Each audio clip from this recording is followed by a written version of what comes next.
గత ప్రభుత్వం పరిపాలించే నాడు గోదావరి బేసిన్ లో ఉన్న వాటర్ ని పెన్నా బేసిన్ లోకి షిఫ్ట్ చేసే కార్యక్రమం ఆనాటి ప్రభుత్వం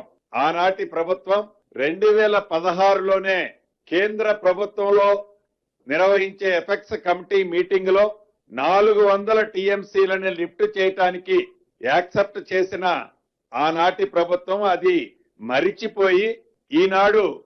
ఆ బంకచర్ల అనే బంకని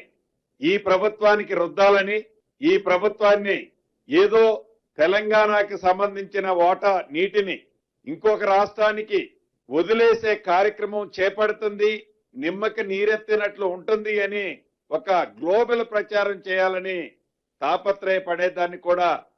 కేబినెట్ లో చాలా ఫుల్ గా డీటెయిల్ డిస్కస్ చేయడం జరిగింది. దీనికి సంబంధించి ఏది ఏమైనా చట్టపరంగా న్యాయపరంగా అదే రకంగా బంకచర్ల విషయంలో గోదావరి నీటికి సంబంధించిన దాంట్లో తెలంగాణ రాష్ట్రానికి రావాల్సిన గోదావరి నీటి వాటాలో ఒక్క చుక్కని కూడా ఫోర్గో కావద్దని ఎంత దూరమైన ప్రయాణం చేసి ఎంత పోరాటమైన శక్తినంతా కూడగట్టుకొని ఈ ప్రభుత్వం తెలంగాణ ఓటాని తెలంగాణకి తెచ్చే దాంట్లో కృత నిశ్చయంతో పట్టుదలగా పనిచేయాలని కూడా కేబినెట్ లో ఈరోజు తీర్మానం చేయడం జరిగింది.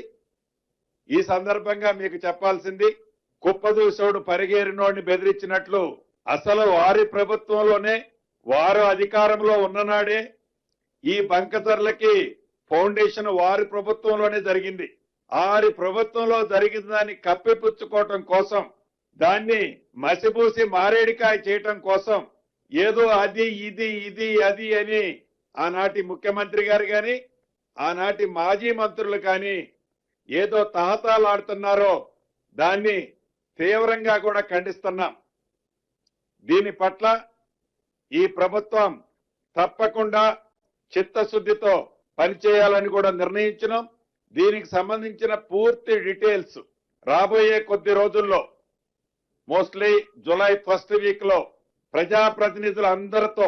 రాష్ట్రానికి గతంలో ఏం జరిగింది, ఇప్పుడు మనం ఏమి ఎఫర్ట్ పెట్టాము, గౌరవ ముఖ్యమంత్రి గారు కానీ గౌరవ కేబినెట్ నీటిపారుదల శాఖ మంత్రి ఉత్తమ్ కుమార్ రెడ్డి గారు కానీ ఈ బంకచర్ల విషయంలో ఈ ప్రభుత్వం వచ్చిన దగ్గర నుంచి కేంద్ర ప్రభుత్వంతో ఏ రకంగా మన వాదనని ప్రజెంట్ చేశారో, ఏ ఫోరంల మీద ప్రజెంట్ చేశారో కూడా తప్పకుండా రాబోయే first week July first week నాడు